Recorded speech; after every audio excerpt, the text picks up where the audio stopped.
এজন্য কৈফাত দিতে হবে, যাতে কৈফাত দিতে না হয়। শত্রু বাইরে পেয়েছে, প্রাণ নাশ করেছে। যে কোনো মানুষের ঘরে কে ঢুকতে পারে? কোনো মানুষকে যদি কোনো মানুষ মারতেও যায়, সে যদি ঘরে ঢুকে যায় তখন মানুষ পিছিয়ে আসে, ঠিক কিনা?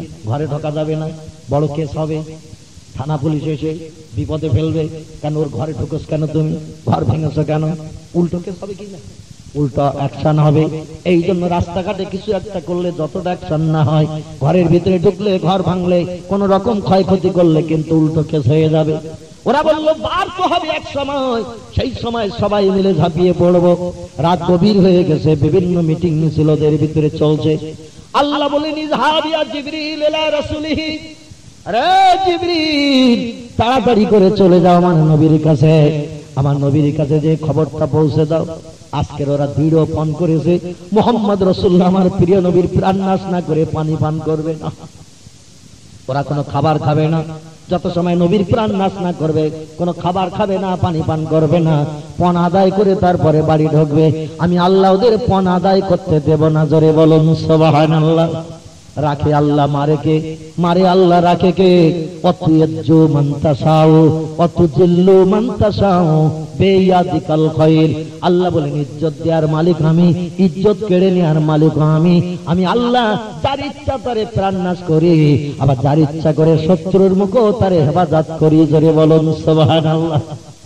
আরে জিবরিল আমার হাবিবকে যে খবরটা পৌঁছে দাও, নবী যেন সকাল পর্যন্ত এই ঘরে চাচতো ভাই আলীকে নিয়ে বিশ্রাম না করে।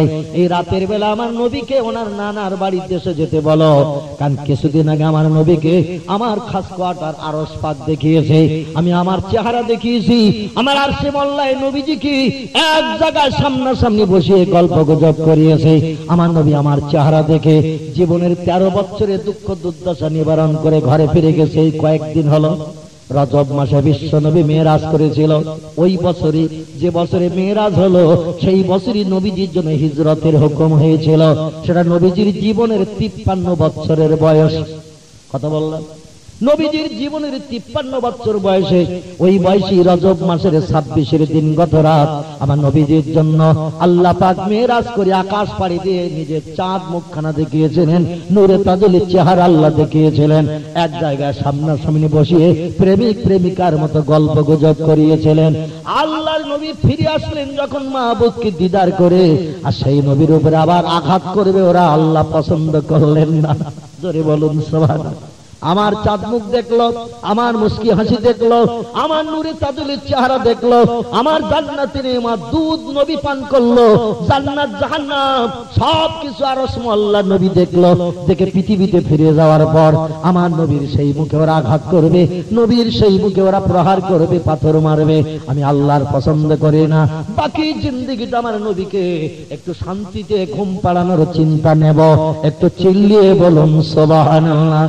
এতদিন যা মার খেয়েছে, জ্বালা যন্ত্রণা অত্যাচার নির্যাতন যা পেয়েছে, আমি আল্লাহ শুধু পরীক্ষা নিলাম মুহাম্মদ আমারে বেশি ভালোবাসে না নিজের জীবনকে ভালোবাসে।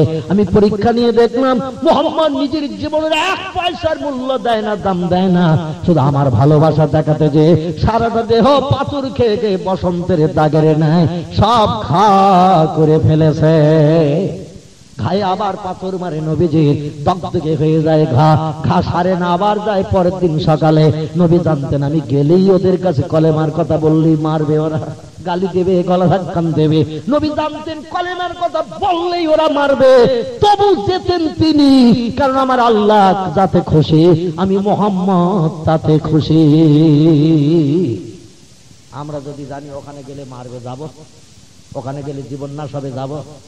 আমরা সাইড পথ অবলম্বন করব, ওই রাস্তায় যাব না। কারণ শত্রুরা অতীতে রয়েছে, আমার জীবন নিয়ে টানাটানি করতে পারে, বিবি বাচ্চারা বিধবে ডিম বানাতে পারে, আমার অপমান করতে পারে, মারধর করতে পারে। ছন্দমূলক জায়গায় আমরা যেতে যাব না, সাইড রাস্তায় যাব। রাসূল জানতেন গেলেই মারবে, তবু যেতেন, কারণ আল্লাহ খুশি হবে তাই। জোরে বলুন সুবহানাল্লাহ। বিশ্ব নবী মুহাম্মদ রাসূলুল্লাহ সাল্লাল্লাহু আলাইহি ওয়াসাল্লামকে আল্লাহ মেরাজের পরে আর মার খাওয়াবেন না। এই জন্য জিবরিলকে বললেন যাও, আমার নবীর চতুর্দিক থেকে বর্ষার পানির মতো আঘাত করবে, ওরা বাইরে বার হয়ে গেলে আমি আল্লাহ আর মার খাওয়াবো না।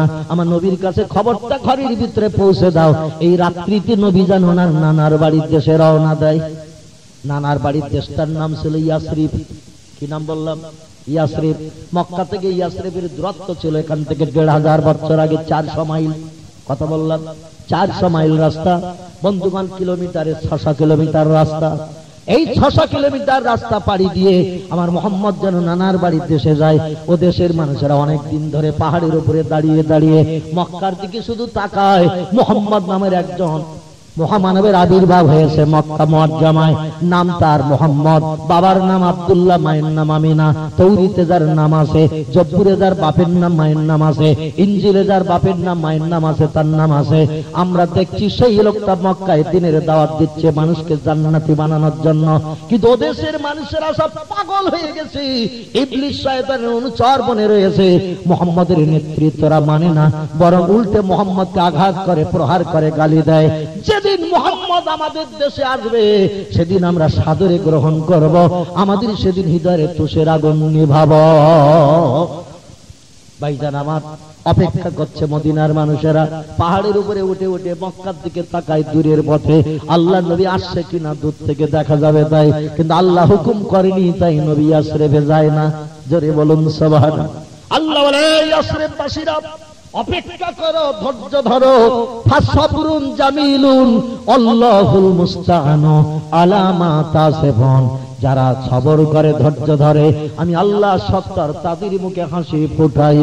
যারা বিপদে মুসিবতে পড়ে অধৈর্য হয়ে যায়, আমি আল্লাহ তাদের সঙ্গে নাই, কারণ আমি আল্লাহ ধৈর্যধারী। আমার যে বান্দারা ধৈর্য ধারণ করে, আমি আল্লাহ তাদের সঙ্গে। ওরা শুধু ধৈর্য ধরে অপেক্ষা করছে আল্লাহর নবী কবে আসবে আমাদের দেশে। আবার আল্লাহ বললেন, কোন দেশে যেতে হবে না, নানার বাড়ির দেশে তুমি চলে যাও। ও দেশে গেলে বাকি জিন্দেগিটা তোমার স্বস্তি হবে, আর ওই দেশটাই তোমার বাকি জিন্দেগি আমি আল্লাহ কাল কাটানোর জন্য ঠিক করে রেখেছে।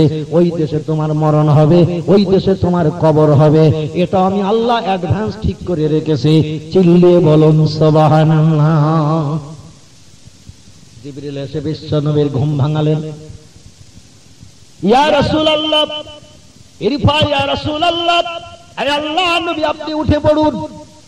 আল্লাহর নবী কি ঘুম ভাঙালেন? জিবরিল আমিন একটু পা ধরে নাড়া দিয়ে বিশ্ব নবী ঘুম ভেঙে ঠেলে উঠলেন। দেখলেন রাতের অন্ধকারে বন্ধু জিবরিল সামনে দাঁড়িয়ে।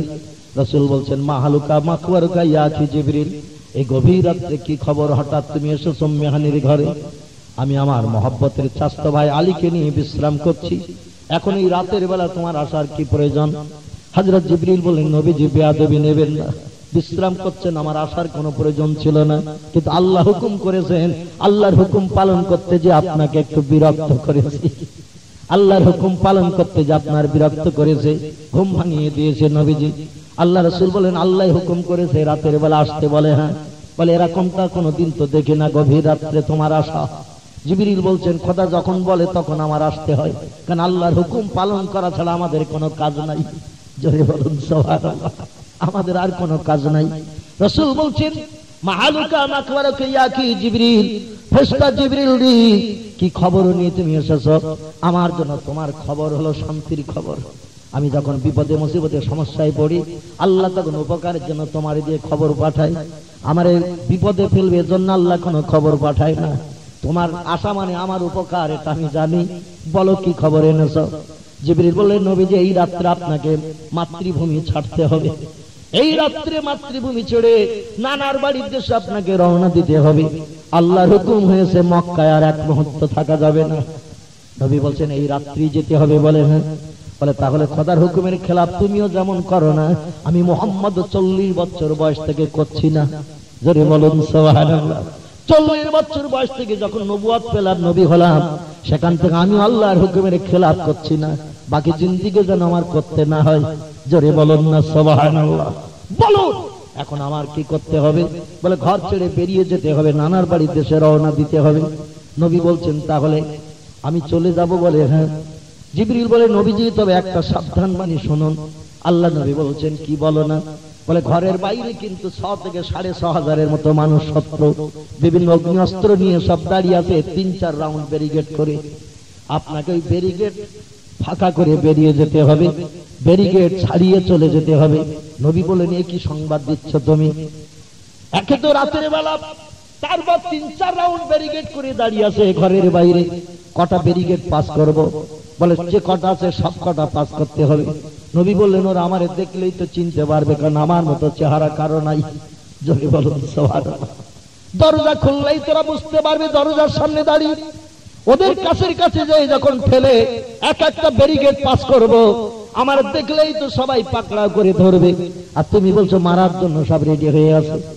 জিবরিল বলেন, আলা তাহজান আলা তাখাফ ইয়া রাসূলুল্লাহ, আল্লাহ হুকুম করেছেন হেফাজতের দায়িত্ব নেবেন, তবে আল্লাহ আপনার জন্য একটা ব্যবস্থার কথা বলে দিয়েছেন।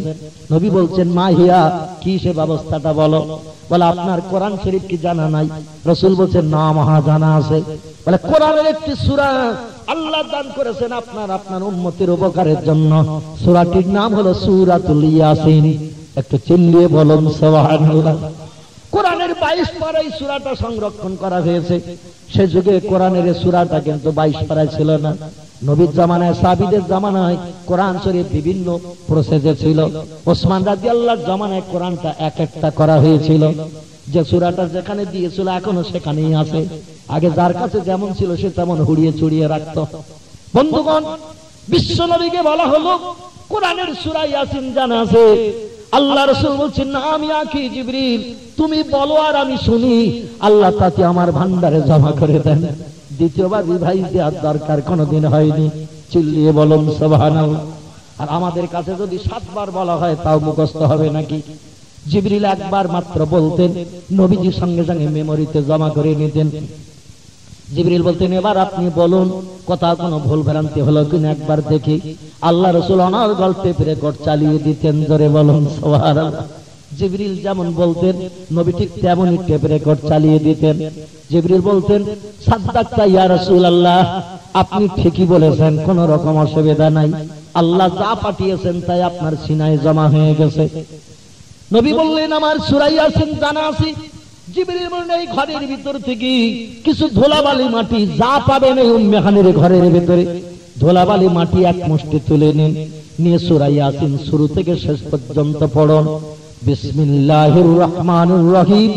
ইয়াসিন ওয়াল কুরআনিল হাকীম ইন্নাকা লামিনাল মুরসালিন আলা সিরাতিন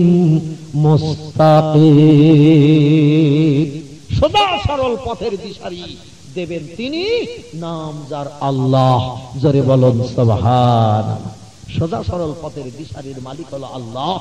সেই আল্লাহর আসমানি ভাষা কোরআনের সূরা ইয়াসিন শুরু থেকে শেষ পর্যন্ত পাঠ করুন। করার পরে এই আপনার হাতের মুঠা ধুলা বালিতে কাকরের দানা যা পাবেন ঘরের ভিতরে তাতে 3 বার একটু ফু দেন, 3 বার একটু ফু দিয়ে দেন।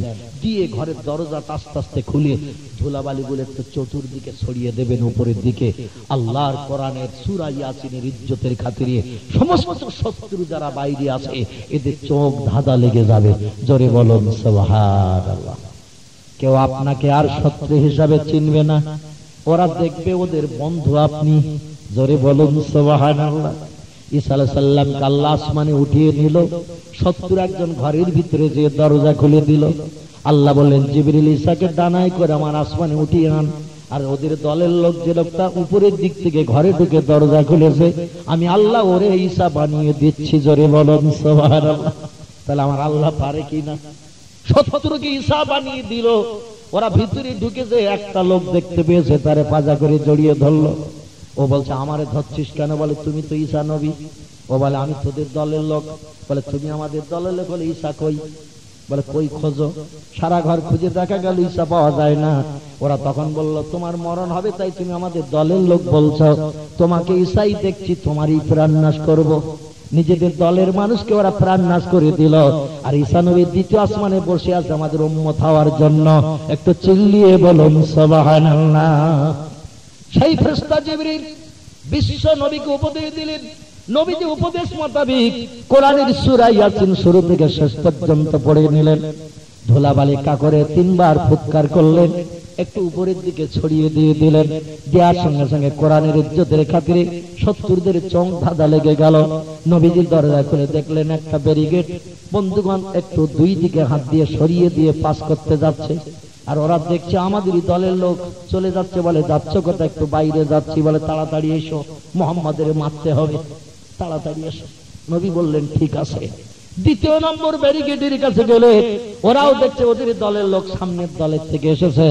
বলে যাচ্ছে কোথায়? বলে একটু বাইরের দিকে যাচ্ছি, প্রয়োজন আছে। বলে তাড়াতাড়ি এসো, মুহাম্মদকে প্রাণনাশ করতে হবে। নবী বললেন অপেক্ষা করো। জোরে বলুন সুবহানাল্লাহ। যে কটা ব্যারিকেড ছিল সব কটা ব্যারিকেড পাস করলেন।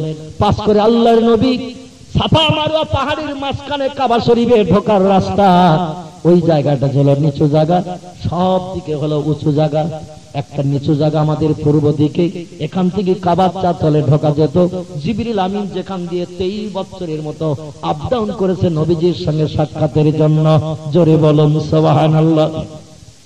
জিবরিলের এই যাওয়া আসার পথটার উপরে বন্ধুগণ সোনালী রঙের কালি দিয়ে সবুজ রঙের সাইনবোর্ড করে লেখা রয়েছে বাবে জিবরিল। জোরে বলুন সুবহানাল্লাহ। বাবুস সালাম আরবি ভাষায় লেখা আছে, এটা হলো শান্তির দরজা, যেখান দিয়ে জিবরিল আমিন আপ ডাউন করত নবীর কাছে কোরআনের তালিম দিতে।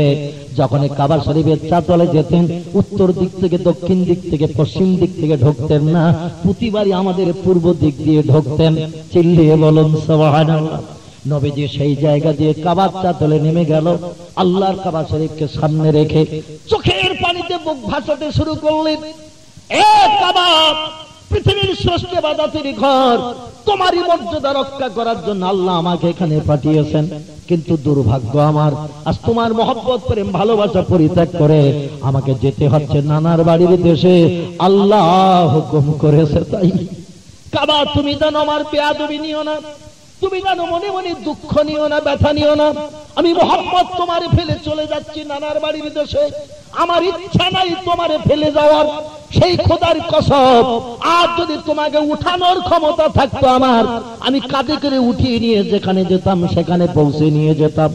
কিন্তু আমার পিতা, আমার দাদা ইব্রাহিম আলাইহিস সালাম, আমার পিতা ইসমাইল আলাইহিস সালাম বড় শখ করে এখানেই বানিয়েছিল তোমাকে। দেখতে দেখতে 4,500 বছর হয়ে গেছে, এখানেই তুমি প্রতিষ্ঠিত আছো। আজকের খোদার হুকুম হয়েছে রাতের বেলা আমার হৃদয় ভরে তোমার একটু সামনে রেখে খোদার কুদরতি পায়ে সেজদা করলে আমার কলিজা ঠান্ডা হতো। মক্কার শত্রুদের অত্যাচারী হৃদয় ভরে তাই তোমাকে সামনে রেখে খোদার কুদরতি পায়ে সেজদা করতে পারি না। চুরি করে গোপনে গোপনে রাতের বেলা আমি তোমাকে সামনে রেখে আল্লাহর কুদরতি পায়ে সেজদা করে থাকি। সেদিন আমার জীবন সার্থক হবে, যেদিন দিবালোকে প্রকাশ্য ভাবে তোমাকে সামনে রেখে আমার আল্লাহর কুদরতি পায়ে সেজদা করতে পারবো। সে সুযোগ আমার নসিবে জুটেনি। আল্লাহ হুকুম করেছেন এই রাত্রে আমাকে চলে যেতে হচ্ছে নানার বাড়ির দেশে। তবে একটা কথা তোমাকে বলে যাচ্ছি কাবা, তুমি শোনো, যদি আল্লাহ কোনদিন সুযোগ দেয় ওই নানার বাড়ির দেশ থেকে আবার মক্কা মুআজ্জামায় আসার, আমি প্রথম এসেই তোমাকে সামনে রেখে খোদার কুদরতি পায়ে সেজদা করে তোমার ইজ্জত রক্ষা করব। আমার প্রথম কাজ থাকবে তোমাকে সামনে রেখে আল্লাহর কুদরতি পায়ে সিজদা করে এই কাবা তোমার ইজ্জত রক্ষা করা। এই পণ করে আমি চলে যাচ্ছি নানার বাড়ির দেশে। বেয়াদবি নিও না, ত্রুটি বিচ্যুতি যদি আমার তরফ থেকে কিছু হয়ে যায় কিয়ামতে খোদার দরবারে আসামি বানিও না। আল্লাহর নবী সেদিন হৃদয়ে তুষের আগুন জ্বলছে, কাবা ছেড়ে চলে যাচ্ছেন নানার বাড়ির দেশে। আল্লাহর শ্রেষ্ঠ ইবাদতের ঘর ফেলে রেখে চলে যেতে হচ্ছে। নবীজি কিছুতেই মানিয়ে নিতে পারছেন না, কিন্তু একদিকে খোদার হুকুম আর একদিকে শ্রেষ্ঠ ইবাদতের ঘর, দুটিকে নিয়ে দাড়ি পাল্লা ওজন করে দেখলো আল্লাহর হুকুম পালন করাটা আমার জন্য বেশি মর্যাদা। তাই বলছেন আমি চলে যাচ্ছি কাবারে, তবে যতদিন ইয়াসরিবের দেশে থাকবো তোমার কথা কোনোদিন আমার হৃদয় থেকে মুছবো না। একটা চিল্লিয়ে বলুন সুবহানাল্লাহ। কাবা শরীফকে সামনে রেখে 2 রাকাত নফল নামাজ আদায় করে নিয়ে নিলেন। চোখের পানি টপ টপ করে পড়ছে। নবীজি আস্তে আস্তে পিছনে হটে হটে চলে এসেছেন। এই জন্য হাজিরা যখন বিদায় তপ করি মক্কা মুআজ্জামা থেকে বাড়ি ফিরে আসবে আর কাবা শরীফের চাতালে যাবে না, ওই বিদায়ের তপটা সেরে হাজিরাও পিছনে পিছনে হটে আসে, কাবার দিকে পিছনটা দেয় না। জোরে বলুন সুবহানাল্লাহ। এটা হলো নিয়ম সুন্নত, বুঝতে পেরেছেন তো? কাবা শরীফ থেকে বিদায়ী তওয়াফ করে যখন ফিরতে হয় তখন সামনের দিকে মুখ করি আস্তে আস্তে পিছনে হেঁটে আসতে হয়, আর হৃদয় ভরা সেদিন কান্নার রোল তুলতে হয়। এই কাঁদাটাও হলো ইসলাম শরীয়তে মুসলমানদের জন্য একটা উত্তম কাজ। জোরে বলুন সুবহানাল্লাহ। তবে যাদের অন্তর কঠোর হয়ে গেছে, মন শক্ত হয়ে গেছে, এদের চোখে পানি আসে না। ওরা শুধু একটু কাবা ঘরের দেওয়ালের দিকে তাকিয়ে এক দৃষ্টি দেখে আস্তে আস্তে পিছনে হটে আসে। যারা খোদা প্রেমিক নবী ভক্ত, খোদার কসম বিদায় তওয়াফ করলে তাদের চোখ দিয়ে অটোমেটিক পানি ঝর্ণার পানির মতো ঝরতে থাকে। আমি বাস্তবে বহু হাদিস চোখে দেখেছি। মুসলমান ভাইরা আমার, বিশ্বনবী আস্তে আস্তে পিছনে হটে আসছেন পূর্ব দিকে। হটে আসতে আসতে প্রায় 100 ধাপের মতো রাস্তা উপর দিয়ে পিছনের দিকে হটে আসলে একটি জায়গা, এই জায়গাটির নাম হলো জমজম কূপ। কি নাম বললাম? জমজম কূপ। জমজম কূপ। এই কূপের পাশের কাছে এসে নবীজি বালতি দড়ি ফেলে দিয়ে দিলেন কূপের ভিতরে। কতদিন আল্লাহ মদিনায় রাখবে জানি না, জমজম কূপের পানি আর নসিবে জুটবে না। এই জন্য নবীজি কুয়ার পাশে আসলেন, বালতি দড়ি ফেলে দিয়ে দিলেন। বালতি দড়ি ফেলে বালতি ভর্তি করে নবীজি পানি উঠালেন। দাঁড়িয়ে দাঁড়িয়ে কাবা শরীফের দিকে লক্ষ্য করে প্রাণ ভরে জমজম কূপের পানি পেট ভরে পান করে নিলেন। জোরে বলুন সুবহানাল্লাহ। জমজম কূপকে উদ্দেশ্য করে বলে আল্লাহর নেয়ামতি পানি জমজম কূপ। হযরত হাসিরার চোখের পানি, ইসমাইলের ছটফটানি, এই দুটি জিনিসকে কেন্দ্র করে জিবরিলের ডানার ঘা আল্লাহ তোমাকে বানিয়েছে। আমি মুহাম্মদ রাসূলুল্লাহ জন্মের পর থেকে তোমার পানি পান করে করে কলিজা ঠান্ডা করছে। কিন্তু আজ একটা দুর্ভাগ্যের কথা বলতে হয়, এই জমজমের পানি আমার নসিবে বোধহয় তোমার নেয়ামত আর জুটবে না। আল্লাহ হুকুম করেছে 600 কিলোমিটার রাস্তা পাড়ি দিয়ে চলে যেতে হচ্ছে নানার বাড়ির দেশে। সেখানে গেলে তো তোমার পানি আর পাবো না। মনের ইচ্ছা থাকলো, শখ থাকলো তোমার পানি পান করে আমি তৃষ্ণা নিবৃত্তি করতে পারবো না। চলে যাচ্ছি খোদার হুকুম তামিল করতে। জমজমের পানি তুমি বেয়াদবি নিও না। তবে আল্লাহ যদি কোনোদিন মক্কার দেশে আমাকে আসার হুকুম আবার করেন, আমি প্রথম এসে তোমার পানিটাই দাঁড়িয়ে দাঁড়িয়ে পান করে আমার জীবনের সব তৃষ্ণা নিবৃত্তি করব। একটু জোরে বলুন সুবহানাল্লাহ। এই জমজম কূপের পানি আল্লাহ যদি কোনোদিন আবার মক্কার দেশে আসার সুযোগ দেয়, সেদিন তোমার ইজ্জত আমি মুহাম্মদ এসেই প্রথম রক্ষা করব। প্রাণ ভরে পানি পান করে নিলেন। গুটি গুটি পায়ে নবীজি সাল্লাল্লাহু আলাইহি ওয়াসাল্লাম এবার বেরিয়ে আসলেন। বন্ধুগণ, বাবে ইব্রাহিম, বাবে ইসমাইল দুটি গেট আছে। সাফা এবং মারওয়া পাহাড় দুটি আছে আমাদের পূর্ব দিকে, আর বাম সাইডে আছে এমন করে আবু কুবাইস পাহাড়। এই আবু কুবাইস পাহাড়ের পশ্চিম মাথার দিকে হযরত ইব্রাহিম এবং ইসমাইল রাসূলুল্লাহের নামের দুটি গেট আছে, যেখানে আবু বকর সিদ্দিক রাদিয়াল্লাহর বসত বাড়ি ছিল। ওই সাইডের দিকে নবীজি আস্তে আস্তে বেরিয়ে এসেছেন। পূর্ব দিকে আর আসলেন না, কারণ পূর্ব দিকে শত্রুরা সব দাঁড়িয়ে আছে ব্যারিকেড করে 6500 মতো। নবীজি ওদের দিকে আর আসলেন না, দক্ষিণ সাইডের দিকে বেরিয়ে গেলেন। দক্ষিণ সাইডে বেরিয়েছি আবু বকর সিদ্দিক রাদিয়াল্লাহর বাড়ি সেখানে। জোরে বলুন সুবহানাল্লাহ। বাড়ির প্রাচীরের দরজায় গেলেন। নবীজির মেমোরিতে গাথা আছে, সেদিন আবু বকর দাবি করেছিল আল্লাহ যদি কোনোদিন কোন দেশে আপনারা যাওয়ার কথা বলে, সেদিন আমি না জান আমার কি একটু যাওয়ার সুযোগ হবে, কারণ আপনার সঙ্গী হয়ে কোন জায়গায় গেলে আমার নাম আমলটা সওয়াবে পরিপূর্ণ হবে, কারণ আপনার সঙ্গে থাকলে সেবা করার সুযোগ পাবো আমি আবু বকর, আপনাকে উপকার করার সুযোগ পাবো, আর আপনার উপকার মানে আমার নাম আমলের থলি ভর্তি হওয়া। জোরে বলুন সুবহানাল্লাহ। এই চিন্তা নিয়ে আবু বকর বসে আছে প্রাচীরের দরজায়, আর নবীজি ওই বাবে ইব্রাহিম বাবে ইসমাইল গেটের কাছ থেকে আবু কুবাইস পাহাড়ের দিকে বেরিয়ে এসে আবু বকরের ঘরের সামনে হাজির হয়ে গেছেন, প্রাচীরের দরজায় গেছেন। রাত তখন গভীর, তৃতীয় প্রহর চলছে। মক্কার সমস্ত সৃষ্টি নিস্তব্ধে ঘুমিয়ে আছে। আল্লাহ নবী দরজার কাছে যে ফিসফিস করে একবার ডাক দিয়েছেন, ইয়া আবু বকর ইবনে আবু কুহাফা, আরে আবু বকর, আবু কুহাফার বেটা, যদি বাইরে থাকো, কোথাও থাকো, তাহলে আমার ডাকের একটু সাড়া দাও। নবীজি দরজার পাশে দাঁড়িয়ে আস্তে আস্তে আওয়াজ দিয়েছেন, কারণ জোরে আওয়াজ দিলে রাতের বেলা শব্দ দূরে যাবে কিনা। আওয়াজ জোরে দিলে শব্দ দূরে যায়, কারণ পৃথিবীর সব সৃষ্টি ঘুমিয়ে থাকলে শব্দটার আওয়াজ জোর হয়। আর আমার আওয়াজটা যদি দূরে শত্রুদের কানে যায়, এক একটা মানুষের কণ্ঠের ভাষা এক এক রকম, ঠিক কিনা? এক একটা মানুষের গলার স্বর এক এক রকম। আমার কণ্ঠের স্বর শুনে শুনে শত্রুদের অভ্যস্ত আছে, আওয়াজ শুনতে পেলে দৌড়িয়ে ছুটি আসবে আবু কুবাইস পাহাড়ের ধারে, আমাকে এখানেই পাকড়াও করে প্রাণনাশ করে দেবে। রাসূল তা আস্তে আস্তে ডেকেছেন যাতে আমার আওয়াজটা শত্রুদের কান পর্যন্ত না যায়। চিল্লিয়ে বলুন সুবহানাল্লাহ। যে আস্তে ডেকেছেন, আবু বকর তো ঘরের ভিতরে দরজা লাগিয়ে বিবি বাচ্চা নিয়ে শান্তিতে ঘুমিয়ে নাই। যে দরজার পাশে নবী দাঁড়িয়ে, মাঝখানে শুধু দরজা, এ পাশে আবু বকর আছে বসে, তাহলে আর জোরে ডাকার দরকার আছে নাকি? ওই যে আস্তে আস্তে ডেকেছে, আর যার কণ্ঠের আওয়াজ শোনার জন্য আবু বকর তো পাগল হয়ে গেছে। নবীর আওয়াজ কখন কানে আসবে, কলিজার তুষের আগুন নিবারণ হবে। যেই নবীজি একবার ডেকেছেন, আবু বকর সঙ্গে সঙ্গে লাফ মেরে ঠেলে উঠেছেন। রাত্র তৃতীয় প্রহরের সময়, লাব্বাইকা সাদাইকা ইয়া রাসূলুল্লাহ, আয় আল্লাহর নবী, আর ডাকতে হবে না, আমি আবু বকর এই দরজার এপাশে বসে আছি। জোরে বলা যাবে না একটা সুবহানাল্লাহ? আপনি দরজার ওপাশে, আমি দরজার এপাশে। রাসূল বলছেন উদখুল বাবা, দরজা খোলো। আবু বকর দরজা খুলে দিলেন। আল্লাহ নবী বলছেন মাহলুকা মা করুকা মা ফালতা, কি করছে এখন বলো? আবু বকর বলছেন নবীজি কোনো কাজ নাই। তাহলে এখন এই গভীর রাত্রের দরজার পাশে? বলে আপনি কখন আসবেন তাই? যদি বলুন সুবহানাল্লাহ। নবী বলছেন কত বসে আছে এই দরজায়? আবু বকর বলে সেই দিন যেদিন মক্কার মানুষ আমাকে কোরআন তেলাওয়াতের জন্য পাথর ছুঁড়ে কপাল ফাটিয়ে দিয়েছিল, সারা মুখটা রক্তে ভেসে গিয়েছিল।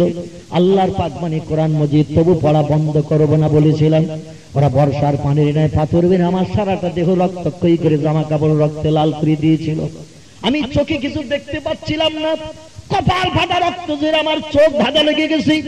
দেহের রক্তগুলো ঝরে আমার জামা কাপড় ভিজে মক্কার জমির পানির স্রোতের ন্যায় বয়ে গিয়েছিল। আল্লাহর পাক বাণী কোরআন মজিদ ডান হাত দিয়ে বুকে চেপে ধরেছিলাম, আর বাম হাত দিয়ে ফাটা কপালটা চেপে ধরে আপনার ঘরের দরজা আবু কুবাইস পাহাড়ের কিনারায় গিয়েছিলাম। নবীজি সেদিনের কথা কি খেয়াল আছে? রাসূল বলছেন না, আমি আবু বকর ইবনে আবু কুহাফা, আবু কুহাফার বেটা আবু বকর। হ্যাঁ, সেই দিনের কথা আমার খেয়াল আছে। তুমি এমন করে কপাল চেপে ধরে আমার কাছে এসেছিলে, আমার মহব্বতের সঙ্গে তোমার চেহারা দেখে চিনতে পারছিলাম না আমি, কারণ দেহের জামা কাপড় গুলো রক্তে লাল, মুখটা হাত ভাব ঢেকে রেখেছো তুমি, এমন করে হাত দিয়ে চেপে, আর এক হাতে কি একটা বুকে চেপে রেখেছিলে। আবু বকর বলে বুকে চেপে রেখেছিলাম আল্লাহর পাক বাণী কোরআন, আর বাম হাত দিয়ে চেপে রেখেছিলাম শক্ত পাথর দ্রুত ছুটে এসে আমার কপালে লেগে কপালের চামড়া কেটে হাড় ফেটে গিয়েছিল, রক্ত ঝরছিল দরদর করে, যেমন যন্ত্রণা তেমন রক্ত ঝরা। আমি আবু বকর আমার চোখের উপর দিয়ে রক্ত ঝরে চোখ পর্যন্ত বন্ধ হয়ে যাচ্ছিল। আমি ওই অবস্থায় কাঁদতে কাঁদতে আপনার দরজায় গিয়েছিলাম, যে বললাম নবীজি মক্কার দেশে না থেকে অন্য দেশে গেলে কি হয়? নবী বলল কেন, কে তুমি? মা ইসমুকা, নাম কি তোমার বলো? আমি সেদিন বলেছিলাম আনা আবু বকর ইবনে আবু কুহাফা, আমি আবু কুহাফার বেটা আবু বকর। নবী বলছেন ওরা নাই আমারে মারে কলেমার দাওয়াত দেই তাই, কিন্তু তুমি এরকম অবস্থা তোমার কেন? তুমি তো কলেমার দাওয়াত দাও না, মক্কার মানুষ তোমার শত্রু সমজ্ঞান করে না, তোমার অবস্থাটা এমন কেন? আবু বকর সেদিন বলল ইয়া রাসূলুল্লাহ, ইয়া হাবিবাল্লাহ, হুজুর আমি একটা হুজরা বানিয়েছি আমার ঘরের পাশে আল্লাহর পাক বাণী কোরআন তেলাওয়াতের জন্য। জোরে বলুন সুবহানাল্লাহ। কারণ আপনি বলেছেন খায়রুকুম মান তাআল্লামাল কোরআনা ওয়া আল্লামাহু, তোমাদের ভিতরে ওই লোকটা সবথেকে বড় উত্তম, ওই লোকটি সবথেকে বড় ভালো যে লোকটি নিজে কোরআন শরীফ তেলাওয়াত করে এবং অপরকে কোরআন তেলাওয়াতের শিক্ষা দেয়। ওই লোকটার মতো উত্তম ভালো মানুষ পৃথিবীতে আর দুজন নাই। একটু জোরে বলুন সুবহানাল্লাহ। আল্লাহর সত্যবাণী করার যে লোকটি তেলাওয়াত করে সেই লোকটাই হলো পৃথিবীতে সবথেকে উত্তম। ইয়া রাসূলুল্লাহ, তাই সকালে সন্ধ্যায় আমি দুবার করে কোরআন তেলাওয়াত করি, আর মক্কার মুশরিকদের বাচ্চা ছেলে মেয়েরা আমার খেজুরের পাতার ডাটার হুজরার পাশে এসে কোরআন শোনে। জোরে বলুন সুবহানাল্লাহ। বাচ্চা ছেলে মেয়েরা আল্লাহ আমার গলার স্বরটা একটু মিষ্ট মধুর দিয়েছে, আমি কোরআন তেলাওয়াত করলে ওরা হাজার কাজ ফেলে রেখে আমার হুজরার পাশে এসে কোরআন শোনে। আর এখনকার ছেলেরা শোনে তো, ওরা যায় ক্লাব ঘর আছে কোথায় 36 ইঞ্চি কালারিং মাল আছে, বিদেশি চ্যানেল ন্যাংটা নারীর নাচ ডান্সার মুস্কি হাসি দেখবো, চাচা কোরআন পড়ছে তো আমার বাপের কি, ঠিক কি না? চাচার পাশে কেউ কি যায় নাকি কোরআন শুনতে? বন্ধুগণ, মাদ্রাসার মুদাররিসের কাছে কি কেউ যায় কোরআনের তালিম নিতে? এখন আর কোরআনের তালিম নেওয়ার প্রয়োজন দরকার আমাদের নাই, এমনটা অবস্থা হয়ে গেছে। মক্কার মুশরিকরা এসে বলল, আবু বকর, এ আবু বকর, তুমি জোরে জোরে কোরআন শরীফ পড়ো তোমার ঘরের পাশের হুজরায়, আর তোমার কণ্ঠের আওয়াজ আমাদের বাচ্চা ছেলে মেয়েদের কানে যায়, আর তোমার এই কোরআন শরীফ তেলাওয়াত শোনার জন্য বাচ্চা ছেলে মেয়েরা এসে হাজির হয়ে যায়। কিচ্ছু লাগবে না, আমি খাই নাই। ভাইরা আমার বাচ্চা, আমাদের বাচ্চা ছেলে মেয়েরা একদিন, দুদিন, 3 দিন, 5 দিন ওই কোরআন তেলাওয়াত শুনতে শুনতে একদিন কোরআনের মহব্বত ওদের তৈরি হয়ে যাবে। আর আমরা মুহাম্মদের সঙ্গে শত্রুতা করছি ধর্ম নিয়ে, আর আমাদের বাচ্চারা যদি মুহাম্মদের দলে ঢুকে যায় সেদিন বড় বিপদ হয়ে যাবে। তাই তোমারে বলছি, হুজরায় বসে তুমি কোরআন পড়তে পারবে না। আবু বকর বলল, আমার বাড়ির হুজরায় আমি পড়ি, তোমাদের তা আপত্তি?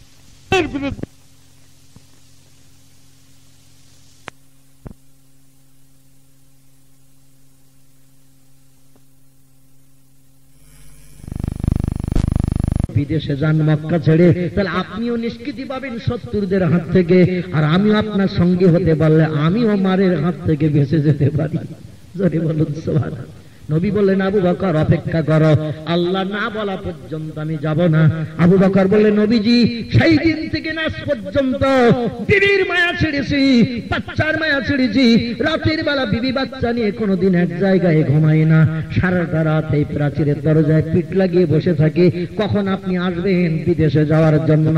একবার দুবার ডাকবেন, আর ঘরের ভিতরে দরজা লাগিয়ে থাকলে ঘুম ভাঙবে না। তা আপনার এক ডাকে সাড়া দেওয়ার জন্য আমি 6 মাস চোখের পাতা এক জায়গায় করি না।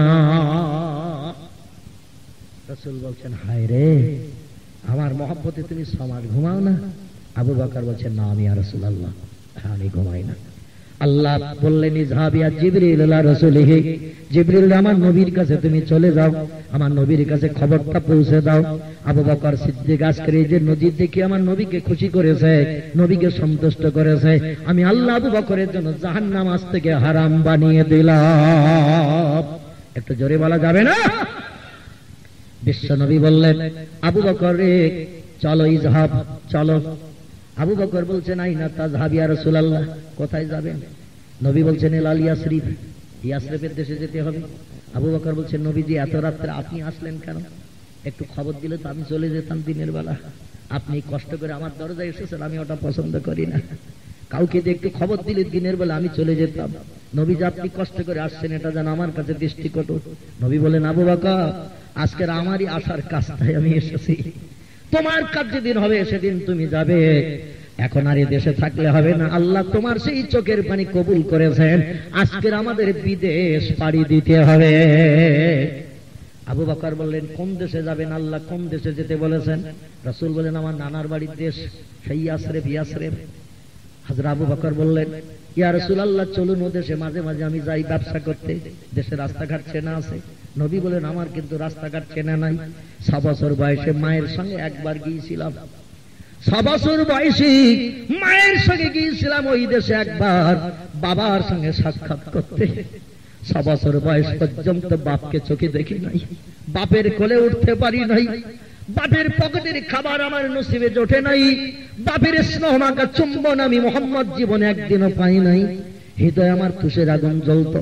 মক্কার পিতারা বাচ্চাদের কোলে নিয়ে যখন চোবা দিত, পকেট থেকে খাবার বার করে দিত, আমি মোহাম্মদ ফ্যাল ফ্যাল করে তাকিয়ে তাকিয়ে দেখতাম।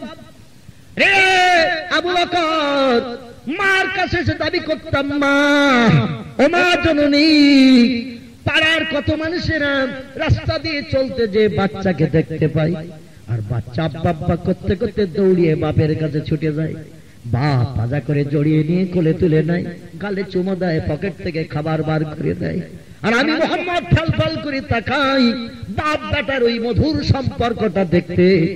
আমার বাপ আমারে কেন কোলে নেয় না, আমার গালে কোনোদিন কেন চুমা দেয় না, আমার কপালে একটা দিন একটু চুম্বন কেন দিল না, বুকে আমার মাথাটা একটু জড়িয়ে ধরে কেন লাগালো না। হিতে আমার তুষের আগুন জ্বলছে গো মা, আমার আব্বা কোথায়, তাড়াতাড়ি বলো। হযরতে আমিনা বুদ্ধিমতী নারী ছিলেন, সাদা কাপড়ে নবীজির দাগ লাগতে দেবে না। জোরে বলুন সুবহানাল্লাহ। যেকে বলল, বাবা তোমার আব্বা একটু অর্থের লোভী, পয়সার লোভী, ব্যবসা করতে বিদেশে গেছে, টাকা পয়সা বোধহয় বেশি লাভ হয়নি তাই বাড়ি আসে না। জোরে বলুন সুবহানাল্লাহ। তোমার আব্বা বিদেশে ব্যবসা করতে গেছে বাবা, এখনো বাড়ি ফিরিনি, বাড়ি ফিরবে যেদিন সেদিন সারা জীবনের তুষের আগুন নিভাবে, বাপের কোলে উঠে স্নেহমাখা চুম্বন নেবে, খাবার সেদিন বেশি বেশি খাবে। নবী সেদিনের মতো সান্ত্বনা পেল।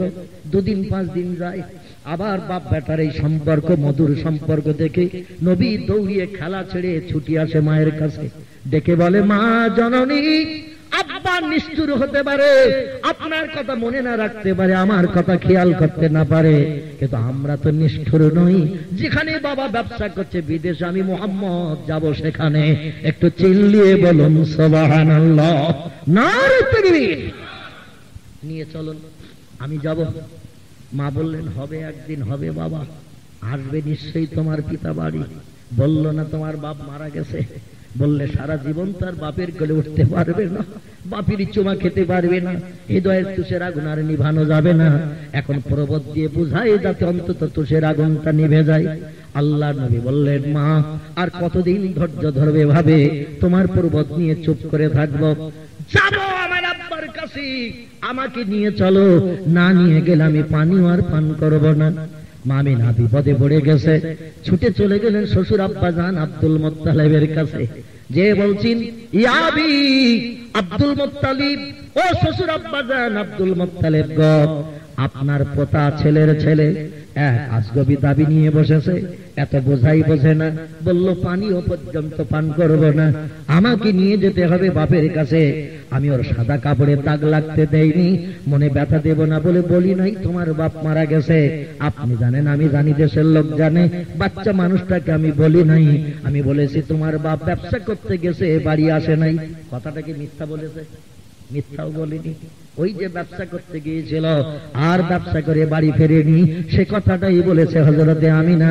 শ্বশুর আব্বা জানো যে পান করেছে আর পানি খাবে না, পানি পান করবে না, পিপাসায় কাতর হয়ে শুকিয়ে মরবে। আমি আমিনা আমার একমাত্র সন্তান, মুহাম্মদের চাঁদ মুখ দেখবো, মুখ মলিন কালো দেখতে চাই না, একটু অনুমতি দিন।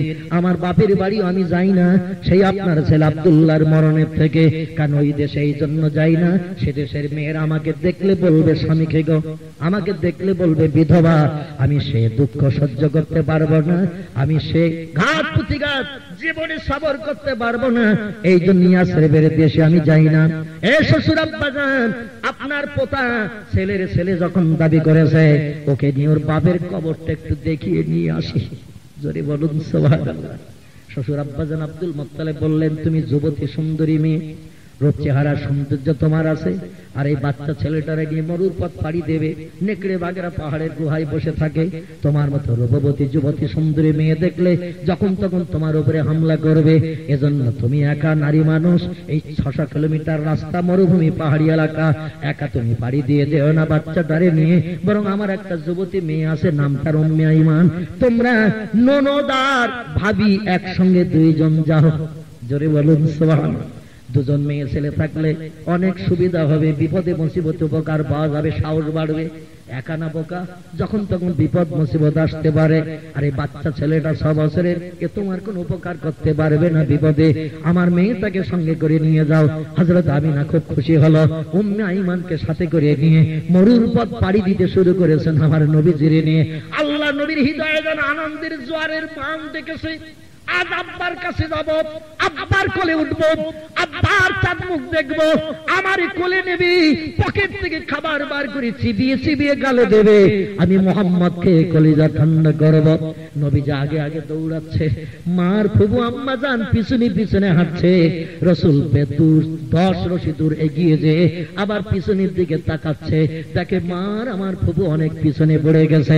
আল্লাহর নবী থমকে দাঁড়িয়ে বলে, মা একটু তাড়াতাড়ি করে আসুন। হযরত আমিনা বলে, বাবা তুমি বাচ্চা মানুষ দৌড়াতে পারো, আমরা মেয়েরা দৌড়ালে কি মানায় নাকি?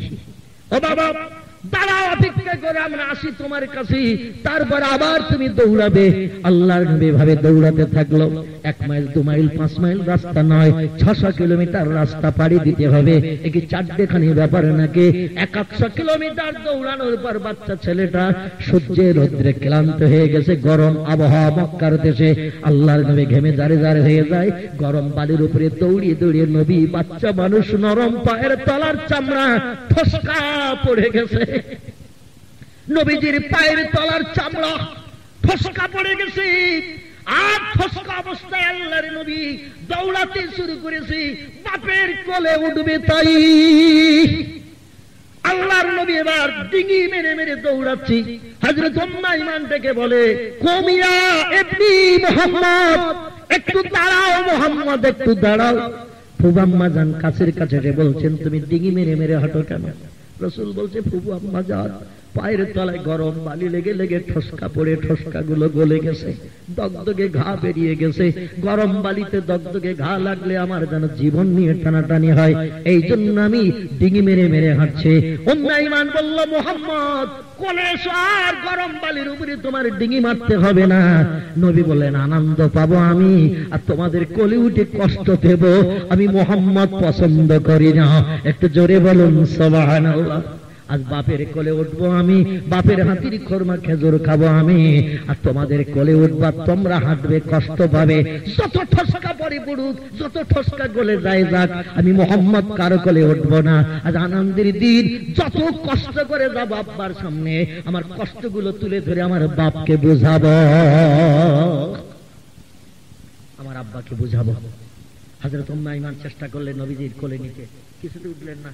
মা কোলে নিতে চাইলেন, রাসূল বললেন, আজকের আমার আনন্দের দিন, তোমাদের কষ্ট দেব না, কারণ নিজেদের হাতে কষ্ট হচ্ছে, তারপর আমি বসকা আমারে কোলে নিলে তোমাদের আরো কষ্ট হবে। আজকের আমার আনন্দের দিন, কষ্ট আমি নিজে অনুভব করব এবং আব্বার কাছে দিয়ে সব কষ্টের তথ্যগুলো তুলে ধরব। জোরে বলুন সুবহানাল্লাহ। আব্বা যাতে তাড়াতাড়ি বাড়ি আসে আর বিদেশে না থাকে। এভাবে চলতে চলতে আল্লাহর নবী বন্ধুগণ হাফ পথ অতিক্রম করে বেরিয়ে চলে গেছেন, আর যেন হাঁটতে পারছেন না। বাচ্চা মানুষ ডেকে বলে, মা আর কত দূর, আর কত দূর আমার আব্বা আছে। হযরত আমিনার হৃদয় যেন ফেটে যায়, ডেকে বলে, এ বাপ মুহাম্মদ, ওই যে দূরে গাছগুলো দেখা যায়, ওই গাছগুলোর কাছাকাছি গেলে তোমার বাবার সঙ্গে সাক্ষাৎ হতে পারে। মুহাম্মদ রাসূলুল্লাহ আশা নিয়ে আবার দৌড়াতে শুরু করেছে, গাছপালার কাছে চলে যায়, যে বলে, মা আর কত দূর? মা বলে, বাবা ওই যে দূরের কালো গ্রামগুলো দেখা যায়, ওই কালো গ্রামের কাছাকাছি গেলে তোমার আব্বা জানের বাজারের সন্ধান পাওয়া যেতে পারে। এইভাবে কালো গ্রাম দেখাতে দেখাতে 600 কিলোমিটার রাস্তা পাড়ি দিয়েছে। বন্ধুগণ, আবওয়া প্রান্তর বলে একটি জায়গা, মদিনা থেকে মক্কার দিকে আসতে, বন্ধুগণ মক্কা থেকে মদিনা উত্তর দিকে অবস্থিত, উত্তর থেকে দক্ষিণে মক্কার দিকে আসতে আবওয়া প্রান্তর বলে একটি জায়গা, এখনো সে জায়গাটা আছে। এই জায়গায় আল্লাহ নবীর আব্বা যান ব্যবসা করে, বাজার করে ভাইদের সঙ্গে বাড়ি ফিরতে, ওখানে বালির উপরে তিনি আষাঢ় খেয়ে পড়ে গিয়েছিলেন, কোনো বাধা বিঘ্ন ছাড়া। ক্ষয়ের মাথায় হোঁচট খাইনি, বাম্পারে ধাক্কা খাইনি। হঠাৎ আজরাইলকে চোখের সামনে দেখলো। হযরত আব্দুল্লাহ আষাঢ়কে বালির উপরে পড়ে গেলেন। ভাইরা শত চেষ্টা করলো, কিছুতে তার আর উঠাতে পারেনি। ওখানে এক মুহূর্তের ভিতরে তার মরণ হয়ে গিয়েছিল।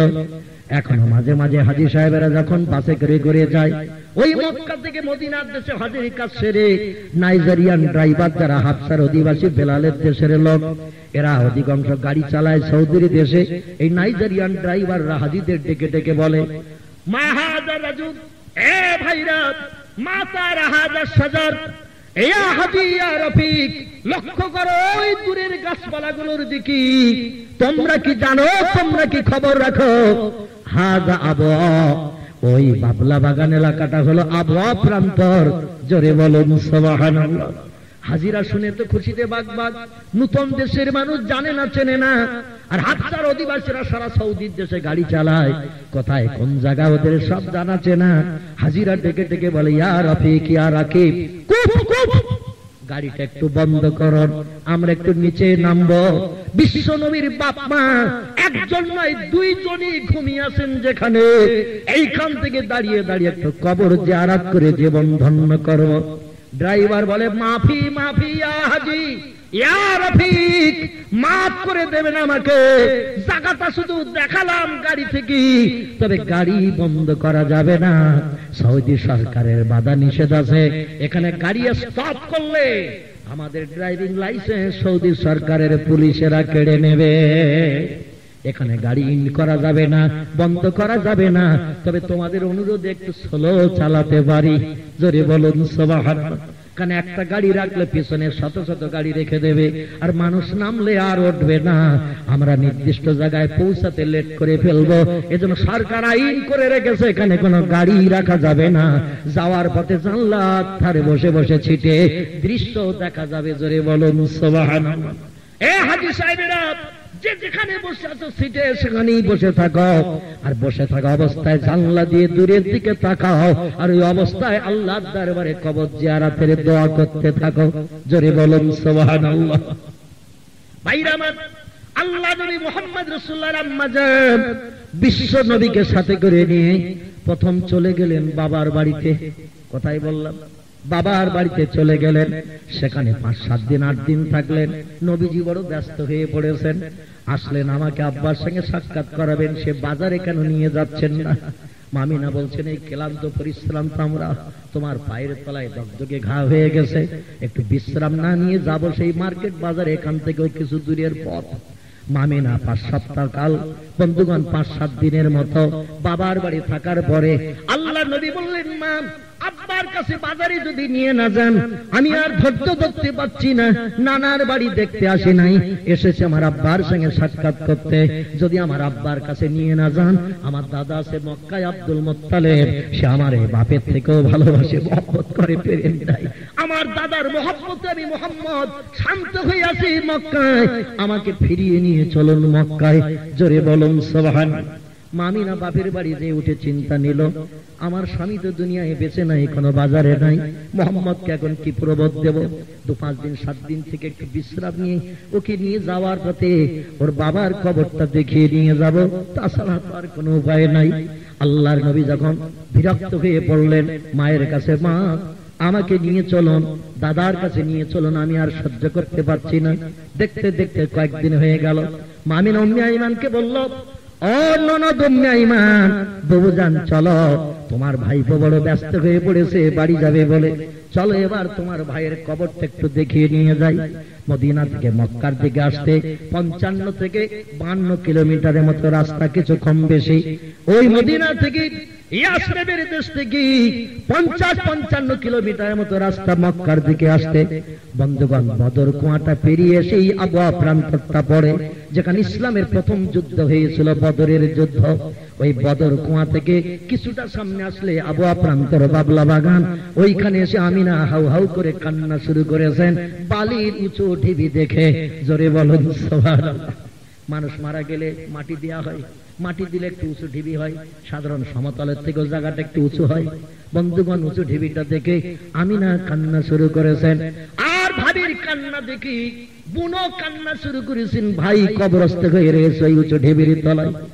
যখন ননদার মা এমন করে ভাবি দুইজন কান্না শুরু করেছেন, রাসূল একবার তাকাচ্ছেন ফুফুর দিকে, একবার তাকাচ্ছেন মায়ের দিকে। যাব বাজারে বাপের সঙ্গে সাক্ষাৎ করব, কিন্তু এখানে কেন দুইজন দাঁড়িয়ে দাঁড়িয়ে কাঁদে?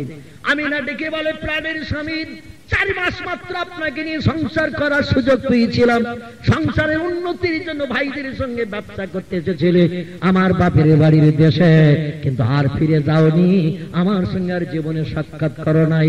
তোমার জন্ম দেওয়া সন্তান আমার পেটে ছিল মুহাম্মদ, সে পৃথিবীতে জন্ম নিয়ে এখন 6 বছরের ছেলে হয়েছে। আল্লাহ তার ব্রেন মগজে জ্ঞান দিয়েছে, বারবার করে আমাকে নিবেদন করে আব্বার সঙ্গে সাক্ষাৎ করব, দেখা করব, আব্বার স্নেহমাখা চুম্বন নেব, আব্বার পকেটের খাবার খাবো। বুঝাতে বুঝাতে কয়েক মাস অতিবাহিত করেছি, আর মুহাম্মদকে প্রবোধ দিয়ে বুঝাতে পারি না। তাই শেষ পর্যন্ত তোমার কবরের ধারে এনেছি, তোমার নয়নের মনি বেটার সঙ্গে একটু সাক্ষাৎ করো, মুহাম্মদের হৃদয়ের তুষের আগুন নিবারণ করো। এবারে মামিনা কাঁদতে শুরু করেছি, আর বোন উম্মে আইমান ভাইয়ের নাম ধরে ধরে ডাকছে, ভাই আব্দুল্লাহ, তোমার এতিম বাচ্চা দেখো দাঁড়িয়ে রয়েছে, আওয়াজ ফ্যাল করে তাকাচ্ছে। এতিম বাচ্চাটার মুখে একটু হাসি ফোটাও, কবর থেকে উঠে বড় কিছু খাবার দিয়ে তাকে সান্ত্বনা দাও। কিন্তু উঠবে নাকি? আর চলে গেছে যে, সে তো আর উঠবে না। দুইজন কাঁদছেন। আল্লাহর নবী 6 বছরের বাচ্চা, বুঝতে আর দেরি হলো না, আমার আব্বা কোনো বাজারে নাই, এই কবরের বাজারে বাজার করছে। জোরে বলুন সুবহানাল্লাহ। কবরের বাজার আমার আব্বা বাজার করছে। আল্লাহর নবী গুটি গুটি পায়ে কবরের কাছে এসে গেছে। উঁচু ঢিবিটার কাছে এসে, বালির ঢিবির কাছে এসে হাত জোড়েছে, নিয়ে আবি ইখরিজ কবরুকা, ও আমার আব্বা জান, বেরিয়ে পড়ুন কবর থেকে। আমি তোমার বেটা মোহাম্মদ 600 কিলোমিটার রাস্তা পাড়ি দিয়ে তোমার সঙ্গে সাক্ষাৎ করতে এসেছে। দুনিয়ায় যদি তুমি বেঁচে থাকতে, আমার গায়ে কি আর ছেঁড়া জামা থাকতো? আমার পরনে কি এই পুরানো নোংরা পায়জামা থাকতো? আমি মোহাম্মদ নতুন জামা পায়জামা পরিধান করে নানার বাড়ির দেশে আসতে পারতাম। তকদির মন্দ, ভাগ্য খারাপ আমার, দুনিয়ায় জন্ম নেওয়ার আগে তুমি বিদায় নিয়েছ, অন্যথায় তোমার সঙ্গে আমার একদিন সাক্ষাৎ হতো। আজ কবরে কবরস্থ হয়ে রয়েছো তুমি, আর আমি এতিম মুহাম্মদ তোমার কবরের পাশে এসে দাঁড়িয়েছি। জীবনের তুষার আগুন নিবারণ করবো তোমার সঙ্গে দুটো কথা বলে। একটা বার বেরিয়ে পড়ো, দেখো তোমার চাঁদ মুখ মোহাম্মদ কলিজার জিগার কেমন অভাবী হয়ে, অবাগা হয়ে, নিঃস্ব কাঙাল সেজি আজ তোমার কবরের ধারে দাঁড়িয়ে আছে। একটা বার তুমি কবর থেকে উঠে পড়ো। আল্লাহর নবী এমন প্রবোধের কথা বলছেন, কবরের ধারে দাঁড়িয়ে মামিনার হৃদয় যেন খানখান হয়ে যায়। বাচ্চা ছেলেটার কথা শুনে মামিনা আর সহ্য করতে পারলেন না। বাচ্চা ছেলের কথা শুনে ভাব করে কবরের পাশে পড়ে যে মুচ্ছা গেলেন, বেহুশ হয়ে গেলেন। আল্লাহ নবীর আম্মা জান কবরের পাশে ঢপ করে পড়ে গেলেন। বাচ্চা ছেলেটা বলছে, কত বাপেরা ছেলেদের কোলে নেয়, গালে চুমা দেয়, মাথাটা বুকে গুজে নেয়, ছেলেটারে সান্ত্বনা দেয়, পকেট থেকে খাবার বার করে দেয়, চিবিয়ে চিবিয়ে বাচ্চার গালে দেয় যাতে তার খেতে সুবিধা হয়। একটা দিন কোলে নিলে না, গালে চুমা দিলে না, আমার মাথাটা তোমার বুকে লাগালে না গো আব্বা আব্দুল্লাহ, আমি আর কতদিন ধৈর্য ধরে পৃথিবীতে থাকবো? একটা বার কবর থেকে বেরিয়ে পড়ো। এই মধুমাখা বাণী নবীর মুখে চলছে। মামিনার ধৈর্য ধরতে পারেনি, আষাঢ় খেয়ে পড়ে গেলেন ঢপ করে কবরের পাশে। হযরত উম্মে আইমান বিশ্ব নবীর প্রভু আম্মা জান দেখলো পরিস্থিতি খুব ভালো না। ভাবির মাথার পাশে যে বলছেন, ভাবি মোহাম্মদ নিঃস্ব কাঙাল হয়েছে, বাপ আর এতিম হয়ে, আর এই মরুভূমির ফাঁকা জায়গায় তুমি যদি চুপ করে থাকো মোহাম্মদ আরো বিপদে পড়ে যাবে। আর এই বালির উপরে তুমি শুয়ে থাকো না, উঠো পড়ো, ওঠো ওঠো ওঠো। এত ডাক দেয়, নবীর আম্মার ডাক শোনে না। বন্ধুগণ, পরীক্ষা নিরীক্ষা করে দেখা গেল ইন্না লিল্লাহি ওয়া ইন্না ইলাইহি রাজিউন। কি নির্মম ইতিহাস বিশ্ব নবীর জন্য আল্লাহ পৃথিবীতে নজির করেছেন। নবীজি কাঁদতে কাঁদতে দেখলেন হযরত উম্মে আইমান ফুফুজান হাউ হাউ করে জোরে কেঁদে উঠেছেন। রাসূল বলছেন, মা ফুকে আম্মি, এ ফুফু আম্মা জান কাঁদছেন কেন? হযরত উম্মে আইমান বলছে, মুহাম্মদ তোমার বাপ যেমন তোমার কাছে নিষ্ঠুর সাব্যস্ত হয়েছে, তোমার মাও তেমন তোমাকে চিরজন্মের মতো এতিম বানিয়ে দিয়ে পৃথিবী থেকে বিদায় হয়ে গেছে। মা আর পৃথিবীতে নাই, স্বামীর কবরের পাশে মাও মৃত্যুবরণ করেছে।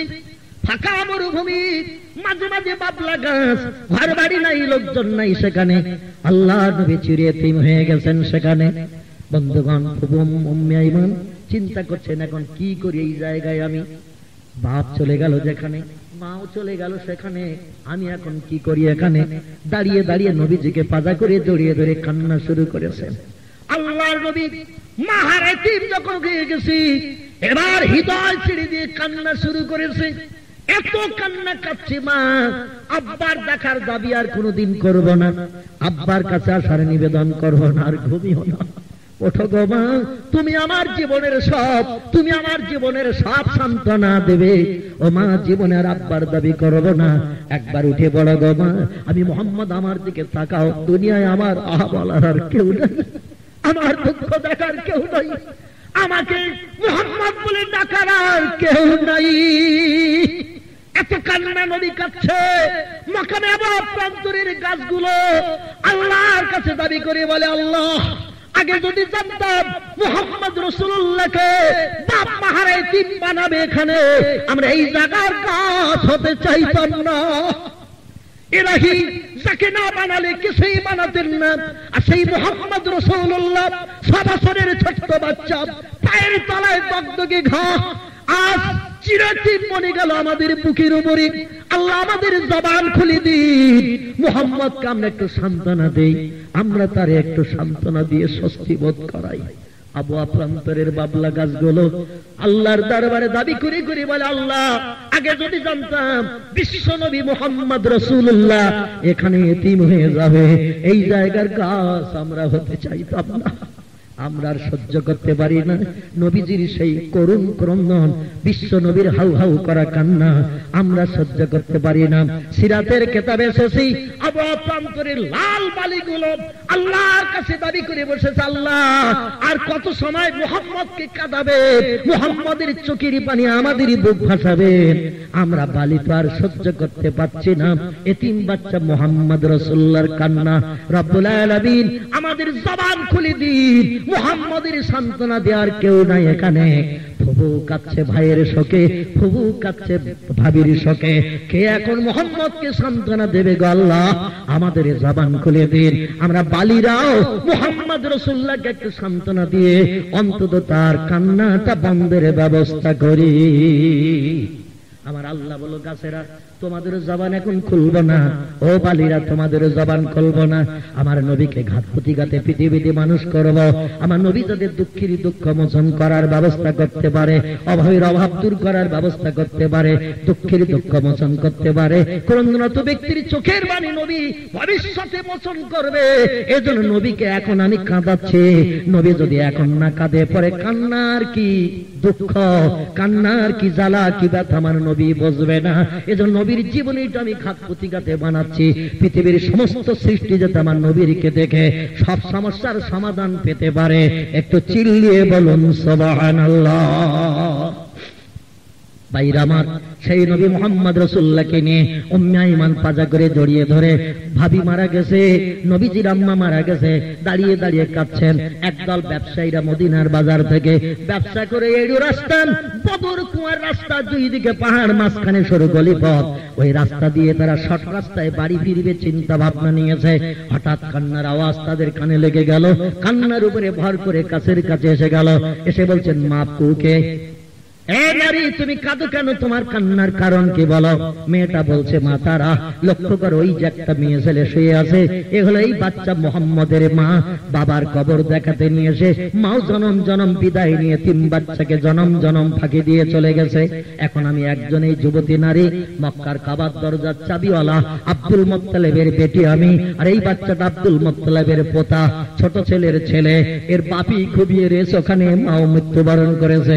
এখন আমি এই বাচ্চাটা নিয়ে ফিরে যাব মক্কা মুআজ্জামায়, কিন্তু মায়ের অবস্থাটা কি হবে? মরা মানুষ তো কাঁধে করে নিয়ে যা আমার পক্ষে নারী জাতি সম্ভব নয়। ব্যবসায়ীরা ডেকে বলল, কোনো চিন্তা নাই, আমরা যখন এসে গেছি, আমরা ওই স্বামীর পাশে স্ত্রীর কবরটা বালি সরিয়ে দিয়ে আমরা তোমাদের নিয়ে মক্কায় পৌঁছে দেব। কারণ কাবার দরজার চাবিওয়ালার সম্মান আছে, সেই সম্মানের খাতিরে তোমাদের ইজ্জত বাঁচাবো। জোরে বলুন সুবহানাল্লাহ। বন্ধুগণ, স্বামীর কবরের পাশে বালি সরিয়ে দিয়ে হযরত আমিনাকে দাফন করা হলো। দাফন করার পরে বিশ্ব নবীকে নিয়ে প্রবদ দিতে দিতে, সান্ত্বনা দিতে দিতে ব্যবসায়ীরা মক্কা এনে আব্দুল মুত্তালিবের কোলে নবীজিকে তুলে দিয়েছিল। বিশ্ব নবী মুহাম্মদ রাসূলুল্লাহ দাদার কোলে এসে তো হাউ হাউ করে কান্না শুরু করলেন।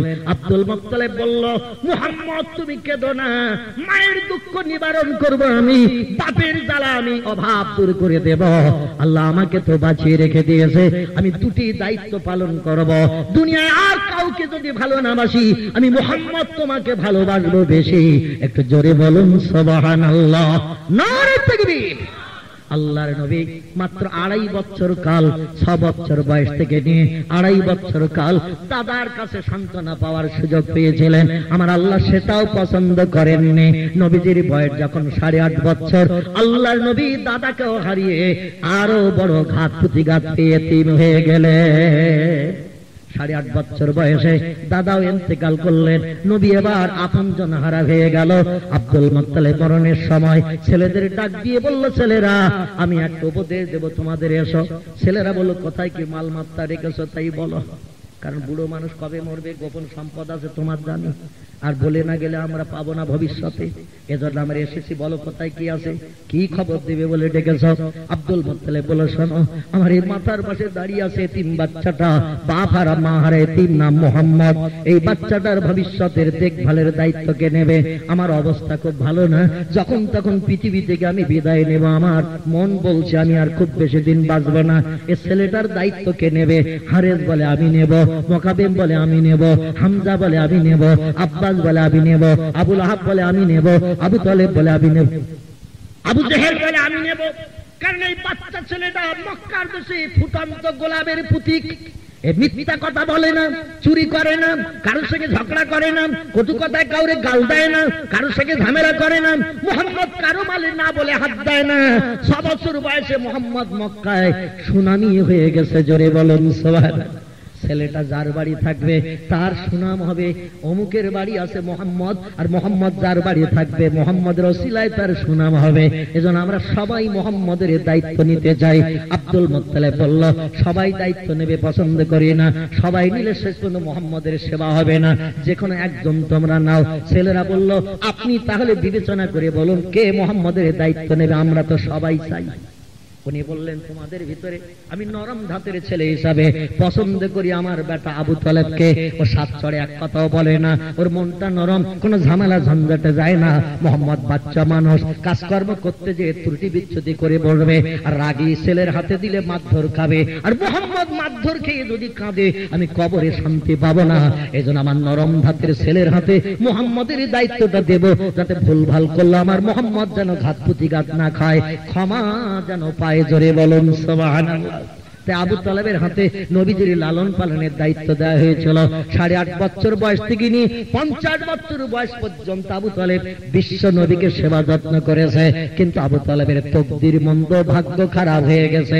10 বছর নবীর মুখে মক্কার দেশে কলেমার দাওয়াত শুনলো, ইসলামের কথা শুনলো, কোরআন শুনলো। আবু তালেবের তিনটি ছেলে, একটার নাম আলী, একটার নাম জাফর, একটার নাম আকিল। 3টে ছেলেই কলেমা পড়ে মুসলমান হলো। উম্মে হানি খনেবা পড়ে মুসলমান হলো, মেয়েটাও জান্নাতি হলো, ছেলে 3টেই জান্নাতি হয়ে গেল। আর বাবা আবু তালেব 8.5 বছর বয়স থেকে নিয়ে 50 বছর নবীর যখন বয়স, তত সময় পর্যন্ত আবু তালেব বেঁচে ছিল। এই 50 বছর বয়স পর্যন্ত বেঁচে আমরা